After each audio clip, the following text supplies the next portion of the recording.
Okay, so for our do now and review today, we're going to practice theme, but we're going to practice it a little bit differently. So we've been talking about how to identify the theme of a story. There is a video in the slideshow about that, if that is still your question. But I want to move us away from that understanding of theme, and I want us to start being able to practice or being able to pick out evidence that supports a specific theme in a story. Okay, so I want us to read through this little story, and then it's going to tell us what the theme is, and we have to figure out which evidence best matches that theme. Okay, Marta was stumped. She had turned the details of the case over and over in her head, trying to figure out the answer. The suspect had somehow entered the store, stolen the artwork, and exited without leaving any trace or fingerprints. Marta paced, her movements matching her storm of thoughts. Out of the corner of her eye, she noticed the new technological device she had been given to use, which she's been avoiding like the plague. I wonder, she thought. Hesitantly, Marta typed the details of the case into the device's keyboard. It whirred and spat out a list of similar cases and how they'd been solved. Reading through the information, Marta was amazed. She had been pondering for hours, but 30 seconds with this device and she could find an answer. With new respect, she rushed off. Okay, so that's the story. So which detail from that passage provides the best clue that a theme of the story is technology can have good effects?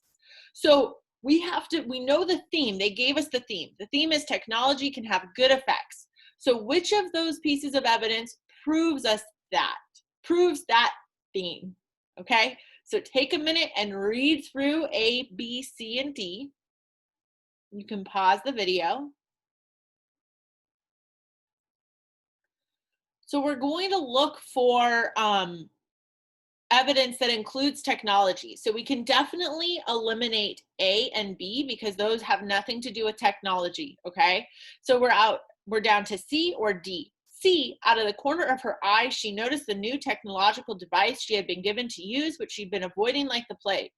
Is there a positive effect that comes from technology in C?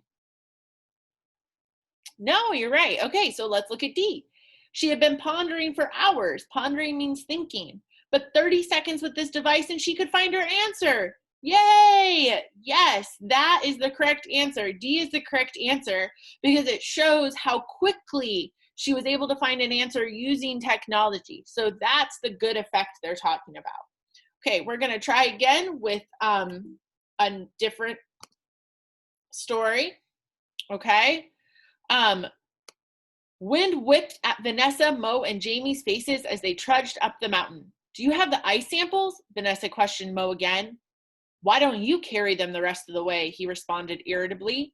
Mo was digging into his backpack to retrieve the samples when suddenly a gust of wind snatched them out of his hand, sending them tumbling down the mountain. If we lose those, this was all for nothing, Vanessa cried. The wind roared angrily, churning flakes of snow that had newly begun to fall. How far had the samples gone?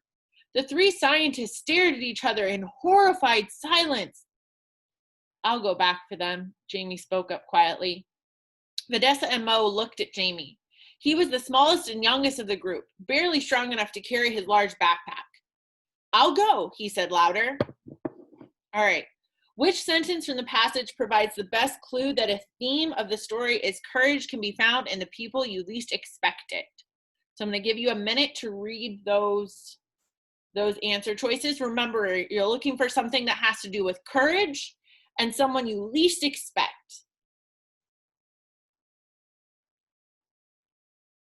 Okay, so it's definitely not A. Why don't you carry them the rest of the way? He responded irritably. That's not courage. He's upset. Okay. How far had the samples gone? Again, not really courage. They don't know where the samples are. The wind roared angrily, churning flakes of snow that had newly begun to fall. Okay, so that's wind. That's personification, right? Because wind can't really roar. But again, it doesn't have anything to do with courage or least expect. And then D, he was the smallest and youngest of the group, barely strong enough to carry his large backpack.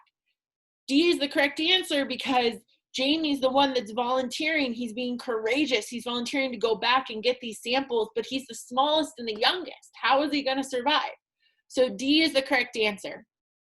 So again, there's another video in the slideshow if you're struggling with how to come up with a theme statement. But today, when we're doing the TARE theme worksheet, we're really focusing on this. What evidence are you going to use to support that statement?